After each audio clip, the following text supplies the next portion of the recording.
If you love heartwarming stories that restore your faith in humanity, make sure to subscribe to our channel and hit that bell icon so you never miss another incredible true story like this. 1. The morning sun cast long shadows across the cobblestone streets of London as tourists gathered outside the gates of Windsor Castle. Among the crowd stood 7-year-old Emma Harris, her small hand clutching her mother's tightly. The little girl wore a bright pink hat that covered her head, necessary accessory after months of chemotherapy had taken her hair. Her eyes, however, sparkled with excitement as she watched the royal guards standing at attention in their iconic red uniforms and tall, bearskin hats. Emma had been battling stage 4 neuroblastoma for 18 months. The aggressive cancer had invaded her small body, spreading through her abdomen and into her bones. Despite countless hospital visits, painful treatments, and nights filled with tears, Emma remained a fighter. Her room at home was decorated with pictures of castles and princesses, and she had dreamed of visiting Windsor Castle since she was 5 years old. When her doctors had gently suggested that the family should make special memories together, Emma's parents knew exactly where they needed to go. Sarah Harris, Emma's mother, fought back tears as she watched her daughter's face light up at the sight of the guards. The trip from their home in Manchester had been exhausting for Emma, but she had insisted on coming. Sarah remembered how Emma had circled this date on the calendar months ago, counting down the days with the determination that had become her trademark throughout her illness. Today was special for another reason, too. It was Emma's 8th birthday. The castle grounds were busier than usual, filled with tourists from around the world snapping photographs and marveling at the historic architecture. Emma's father, Michael, lifted her onto his shoulders so she could get a better view of the changing of the guard ceremony. The little girl giggled with delight, momentarily forgetting the constant ache in her bones and the exhaustion that had become her constant companion. For this brief moment, she was just a normal little girl on her birthday, experiencing something magical. As the ceremony began, Emma watched in awe as the guards marched in perfect formation, their movements precise and synchronized. She had read every book about the royal guard she could find in the hospital library. She knew about their history, their duties, and the strict protocols they followed. Most importantly, she knew they were never supposed to break character or acknowledge the crowds around them. They were like living statues, dedicated to their duty above all else. Among the guards on duty that morning was 28-year-old Sergeant James Fletcher. He had served in the Royal Guard for 6 years, following in the footsteps of his father and grandfather before him. James took his duty seriously, understanding the weight of tradition and protocol that came with the uniform. He had stood watch in rain, snow, and blazing heat, never once breaking formation or allowing distractions to affect his performance. His record was impeccable. He was known among his fellow guards as someone who exemplified the highest standards of military discipline. But that morning, something caught James's attention. As he stood at his post near the castle entrance, he noticed the small girl on her father's shoulders. Even from a distance, he could see the hospital bracelet still attached to her thin wrist. His younger sister had fought leukemia when she was 9, and James recognized the signs immediately. The pale complexion, the careful way her parents held her, and the brave smile that didn't quite hide the pain in her eyes brought back a flood of memories. James's sister, Lucy, had survived her battle with cancer and was now a healthy 23-year-old teacher. But James would never forget those dark days when his family had faced the possibility of losing her. He remembered the small acts of kindness from strangers that had meant the world to them during that time. A nurse who stayed late to read Lucy a story, a shop owner who gave her a free ice cream just to see her smile, a firefighter who let her sit in his truck during a hospital visit. These moments of compassion had made the unbearable slightly more bearable. As James watched Emma and her family, he saw Sarah wipe tears from her eyes while trying to maintain a brave face for her daughter. He saw Michael's jaw clench as he held his precious girl, his protective instincts visible in every movement. And he saw Emma herself, so small and fragile, yet radiating a determination that touched something deep in his chest. In that moment, James Fletcher made a decision that he knew could cost him his position, his reputation, and everything he had worked for. The changing of the guard ceremony concluded, and most of the tourists began to disperse, heading toward other areas of the castle grounds. Emma's family stayed a bit longer, with Emma asking if they could wait just a few more minutes. She wanted to memorize every detail of this day. Sarah checked her watch, knowing they would need to head back to their hotel soon so Emma could rest. But she couldn't bring herself to rush her daughter away from this moment of pure joy. James Fletcher remained at his post, his mind racing as he considered what he was about to do. Breaking protocol was no small matter in the Royal Guard. The rules existed for important reasons, including security and the maintenance of the dignified image the guards represented. James had never even considered bending these rules before, let alone breaking them completely. Yet as he glanced again at Emma, who was now sitting on a bench near his post, clearly exhausted but still smiling, he knew that some things mattered more than protocol. Emma had pulled out a small notebook from her backpack and was drawing a picture of the castle. Her hand trembled slightly as she worked, and she had to stop frequently to rest. Sarah sat beside her, pointing out details of the architecture and telling her about the castle's history.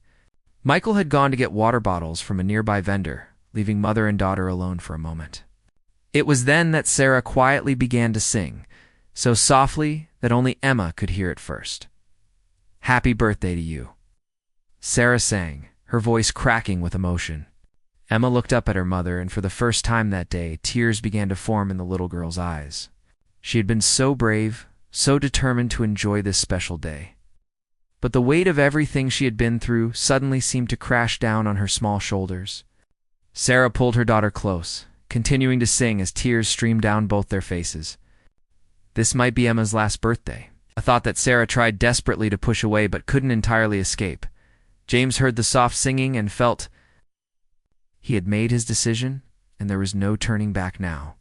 Slowly, carefully, he began to move. First, just a slight turn of his head, then a step forward. Other guards nearby noticed immediately, their eyes widening in shock. One made a subtle gesture as if to stop him, but James continued. He walked toward the bench where Emma and her mother sat, his tall figure and distinctive uniform drawing attention from the few remaining tourists in the area. Sarah looked up in surprise as the guard approached, instinctively pulling Emma closer. She had heard stories of people being reprimanded for trying to distract the guards. Her heart began to race, worried that somehow they had done something wrong. But as James came to a stop directly in front of them, she saw something unexpected in his eyes. Beneath the formal exterior and the strict military bearing, there was unmistakable warmth and compassion. He was looking at Emma with the kind of understanding that could only come from someone who had experienced similar pain. James Fletcher stood before Emma and her mother, and in a strong voice that carried across the castle grounds, he began to sing. "Happy birthday to you," he sang, his deep voice joining Sarah's trembling one. "Happy birthday to you. Happy birthday, dear Emma. Happy birthday to you." The effect was instantaneous and electric. Tourists who had been walking away stopped in their tracks and turned around. Other guards maintained their positions, but their eyes showed their amazement at what was happening. Emma's mouth fell open in complete shock. The Royal Guard knew her name. He was singing to her. He was breaking all the rules just for her. The little girl's face transformed from exhaustion and sadness to pure, unbridled joy. She began to smile, then laugh, and then clap her hands together despite how much it hurt to do so. Sarah was sobbing openly now, but these were tears of gratitude and wonder. Michael had returned with the water bottles and stood frozen, watching this impossible scene unfold before him. But James wasn't finished. As the song ended, he did something even more remarkable. He removed his tall bearskin hat, an action that was strictly forbidden while on duty. With his hat tucked under one arm, he knelt down to Emma's eye level, his formal uniform somehow making the gesture even more powerful. "Emma," he said gently, "I heard it was your birthday, and I wanted to make sure you knew that you are the bravest soldier I have ever met. I've served with some of the finest warriors in the world, but none of them have shown the courage that you show every single day." Emma's eyes grew wide as she processed his words. She looked at this impressive guard in his magnificent uniform, and she asked in a small voice, "Really? You really think I'm brave?" James nodded firmly. "I know you are," he replied. "My little sister fought cancer when she was your age. Watching her battle was when I truly learned what real courage looks like. It's not about being unafraid. It's about being scared and still getting up every morning to face another day. That's what heroes do, and that's what you are. A hero. The small crowd that had gathered began to applaud, some people wiping their own eyes. Among them were several other families who had children fighting serious illnesses, who had come to the castle to create special memories, just like Emma's family had. They understood the profound gift that James was giving to Emma in this moment. It wasn't just a song or kind words. It was validation. It was recognition of her struggle. It was a reminder that she mattered, that her fight mattered, and that she was seen and valued by the world around her. James reached into his uniform pocket and pulled out something that made Emma gasp. It was a small pin, a replica of the Royal Guard insignia that was given only to those who served. He had been carrying it since his sister's recovery, keeping it as a good luck charm and a reminder of what truly mattered in life. Now, as he looked at Emma's awestruck face, he knew exactly what he needed to do with it. He carefully pinned it to Emma's pink hat right in the center where everyone could see it. "This makes you an honorary member of the Guard," James told her solemnly. "And guards look after each other. So whenever you're scared or in pain, I want you to touch this pin and remember that you have an entire regiment standing with you. We don't give up. We don't surrender. And we keep fighting no matter what. Just like you do. Can you do that for me?" Emma nodded vigorously, touching the pin with trembling fingers as if it were made of pure gold. "I promise," she whispered. "I'll keep fighting." Sarah had completely broken down, crying so hard she could barely speak. Michael had his arm around her shoulders, his own face wet with tears. Other tourists were filming the encounter on their phones, capturing this extraordinary moment of humanity breaking through rigid protocol.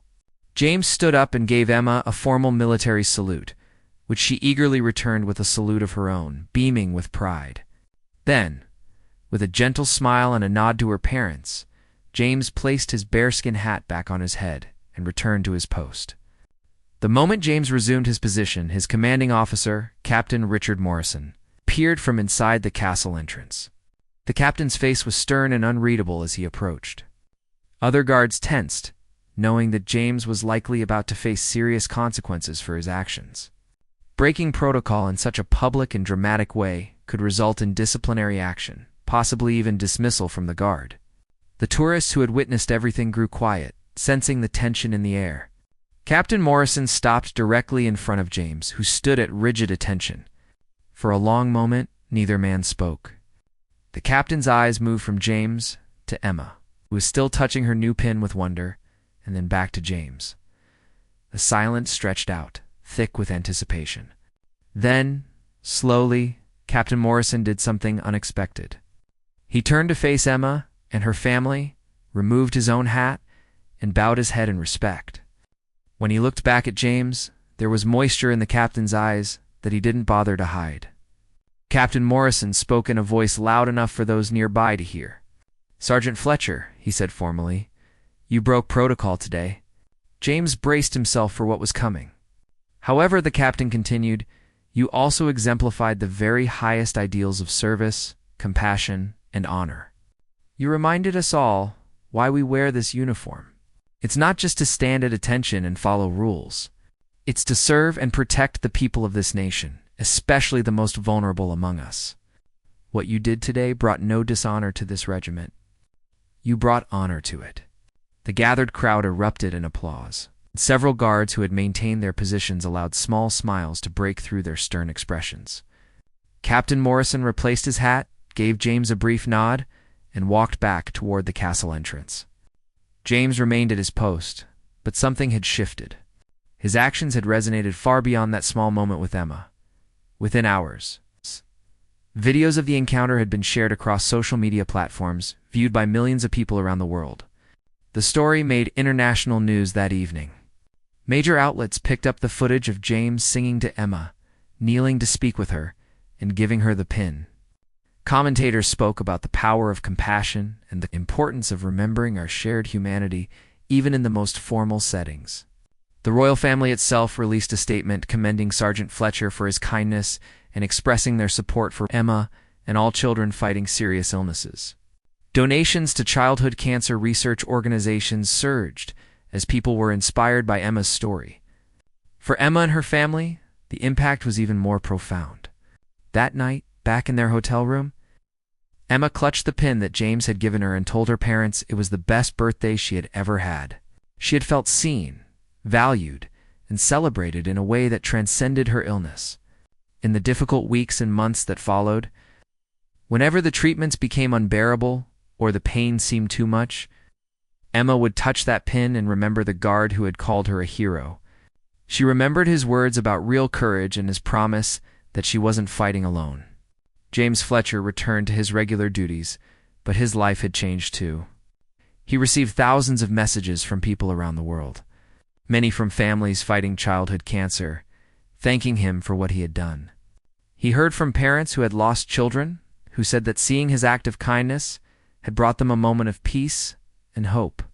He also heard from other survivors like his sister, who told him that being acknowledged and celebrated during their darkest times had made a crucial difference in their ability to keep fighting.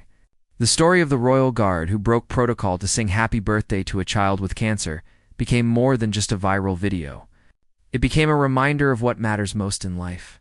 Rules and protocols have their place and serve important purposes, but they should never prevent us from showing compassion to those who need it. Emma's battle with cancer was far from over, and her road ahead remained uncertain. But on that sunny morning at Windsor Castle, a soldier had given her a gift more valuable than any medicine. He had given her recognition of her courage, validation of her struggle, and the knowledge that she was a warrior worthy of respect from the finest guards in the land.